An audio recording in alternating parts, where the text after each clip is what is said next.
Hindu mythology में विभूति एक ऐसी देवी है जिसको ताकत की जो है देवी समझा जाता है और उसके मतलब ये मशहूर है कि ये देवी जिसके साथ हो वो जीत जाती है। लेकिन इस विभूति को पकड़ने के लिए गाजी मैदान में आ गया है। ये एक नई बात है जो मेरे लिए बड़ी खुशी की चीज़ थी कि ये विभूति देवी लेकर घूम रहे थे पाकिस्तान के साहलों के साथ साथ और सर्वेलेंस कर रहे थे और ख़तरा ये था कि पाकिस्तान नेवी के जहाज़ जो हैं इस विभूति के निशाने पर ना आ जाए। गाजी बोर्ड में एंटी शिप मिसाइल नस्बें हैं जो कि किसी भी बहरी जहाज़ को बहुत दूर से निशाना बना सकते हैं और एक्यूरेट निशाना जो है इनका है। ऑटोमेटिक गन सिस्टम है और गाजी में ऑटोमेटिक गन सिस्टम मैंने आपको बताया। समंदर से एयर और समंदर से समंदर जो है अपने दुश्मन को पहचान कर ये हमला कर सकती है। एयर डिफेंस सिस्टम ये मैं आपको बता चुका हूँ कि एयर डिफेंस सिस्टम क्या है।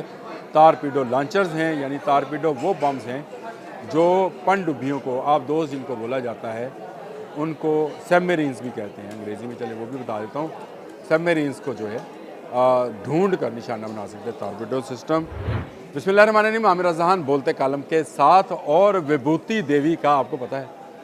जी हाँ, हिंदू मिथोलॉजी में विभूति एक ऐसी देवी है जिसको ताकत की जो है देवी समझा जाता है और उसके मतलब ये मशहूर है कि ये देवी जिसके साथ हो वो जीत जाती है। लेकिन इस विभूति को पकड़ने के लिए गाजी मैदान में आ गया है। ये एक नई बात है जो मेरे लिए बड़ी खुशी की चीज़ थी कि ये विभूति देवी लेकर घूम रहे थे पाकिस्तान के साहलों के साथ साथ और सर्वेलेंस कर रहे थे और ख़तरा ये था कि पाकिस्तान नेवी के जहाज़ जो हैं इस विभूति के निशाने पर ना आ जाएं। जी हाँ, विभूति एक मिसाइल बोट है जो एंटी शिप मिसाइल रखती है। 1991 में भारत ने ये विभूति बनाई थी और उसके बाद से समुंदर में तेज़ रफ्तारी से सफ़र करने वाली ये बोट हमें बहुत चुभ रही थी और हमें लग रहा था कि हम इस विभूति नामी देवी को कैसे काबू करें। लेकिन इन झूठी देवी देवताओं को काबू करने के लिए गाजी मैदान में आया। जी हाँ, बिल्कुल, गाजी एक मिसाइल बोट है जो पाकिस्तान ने ख़ुद बनाई है। ये किसी दूसरी जगह से टेक्नोलॉजी इसकी नहीं ली, ये भी मिसाइल बोट है और विभूति से कुछ ज़्यादा तेज़ है और ये गाजी विभूति को उसके घर में घुसकर जो है वार कर सकती है और उसको मार सकते हैं। गाजी उस बोट को मिसाइल बोट को कहते हैं जिसमें ऐसे सिस्टम इंस्टॉल किए गए हैं जो ना सिर्फ एंटी शिप मिसाइल रखती है, एंटी एयर मिसाइल रखती है। जो समुद्रों पर उड़ने वाले जहाज़ हैं ये भी जंगी जहाज़ होते हैं जिनको उड़ाया जाता है ऐसी पोस्ट से जो कि समुद्रों के नज़दीक होती है और ये मदद फराहम करते हैं अपने समुद्री जहाज़ों को, उनको गिराने की भी ये गाजी जो है सलाहियत रखती है। तेज़ी के साथ ये मूव कर सकती है एक जगह से दूसरी जगह से और यही इसकी ख़ास बात है। और इसकी ख़ास बात इसके मिसाइल्स की रेंज भी है जो कि विभूति से 1.5 गुना कम से कम ज़्यादा है। जो समंदर है उसमें रफ्तार की नॉटिकल माइल्स के साथ नापा जाता है। तो मैंने कहा मैं आपको जो हमारा गाजी है इसके नॉटिकल माइल्स की बता दूं कि रफ्तार क्या होगी।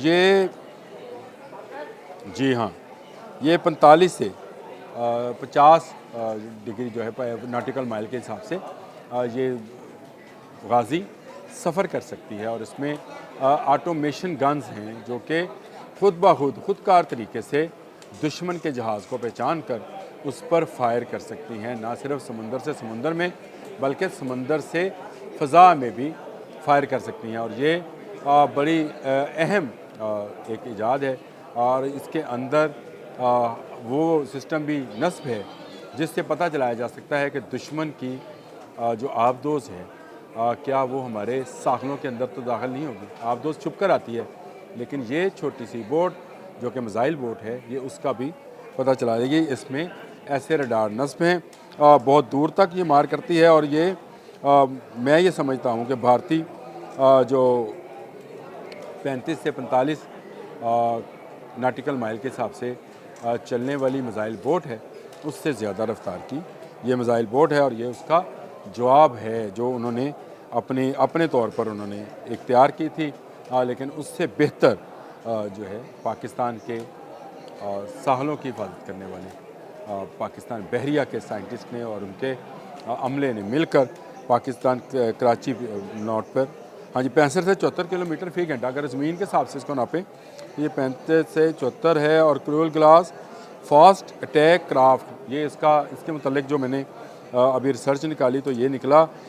जी, अब मैं इस पर नस्ब जो असला है उसके बारे में बता दूं। मैंने कहा था मैं ज़रा रिसर्च को देख लूँ। इसमें anti ship missile, Ghazi board में एंटी शिप मिज़ाइल नस्ब हैं जो कि किसी भी बहरी जहाज़ को बहुत दूर से निशाना बना सकते हैं और एक्यूरेट निशाना जो है इनका है। ऑटोमेटिक गन सिस्टम है और गाज़ी में ऑटोमेटिक गन सिस्टम मैंने आपको बताया। समंदर से एयर और समंदर से समंदर जो है अपने दुश्मन को पहचान कर ये हमला कर सकती है। एयर डिफेंस सिस्टम, ये मैं आपको बता चुका हूँ कि एयर डिफेंस सिस्टम क्या है। टारपीडो लॉन्चर्स हैं, यानी टारपीडो वो बम्स हैं जो पनडुब्बियों को, आबदोज़ जिनको बोला जाता है, उनको सबमरीन्स भी कहते हैं अंग्रेज़ी में, चले वो भी बता देता हूँ। सबमरीन्स को जो है ढूंढ कर निशाना बना सकते हैं टारपीडो सिस्टम। इसमें है रडार और सेंसर। गाज़ी बोर्ड जदीद तरीन रडार और सेंसर से लेस है जो दुश्मन के जहाज़ों और दीगर खतरात का पता लगाने की सलाहियत रखती है। इसकी अहमियत ये है कि पाकिस्तान ने इसको ख़ुद तैयार किया है, किसी दूसरे मुल्क, ना तुर्की, ना चाइना, ना अमेरिका, ना बरतानिया, ना फ्रांस, किसी के पास किसी से ये टेक्नोलॉजी हासिल नहीं की गई है। पाकिस्तान बहरिया के साइंटिस्ट और उसके लोगों ने खुद से इसको कराची शिपयार्ड पर तैयार किया है और उसको पाकिस्तान के हवाले किया है। वो जो इंडियन विदोती है, जो भी देवी है, क्या कहें, अब वो काबू में आ गई है। जो किसी के काबू में नहीं आ रही थी उसको गाज़ी ने पकड़ लिया है।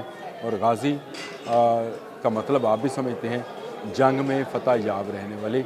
इस बोट की रफ़्तार इतनी तेज़ है कि ये इतनी तेज़ से मूव कर सकती है कि अगर भारत के बहरी जंगी जहाज़ जो हैं मूव करना चाहेंगे तो पहले 1 से 5 दिन तक सोचेंगे कि हमने मूव भी करना है कि नहीं करना भारत के पास। क्योंकि एक जहाज़ बहरी शिप ऐसा भी है जिससे जहाज़ उड़ सकते हैं, विक्रांत इसका नाम है। ये 71 में भी नहीं निकला था, 65 में भी नहीं निकला होगा और ये अब भी नहीं निकलेगा क्योंकि उसके सामने गाज़ी है। गाज़ी के सामने जो बोट है वो पुराने मॉडल की है। 1991 में इंडिया ने वो बोट बनाई थी, उसमें चेंजेस भी की, लेकिन वो किसी तौर पे भी गाज़ी का मुकाबला नहीं कर सकता।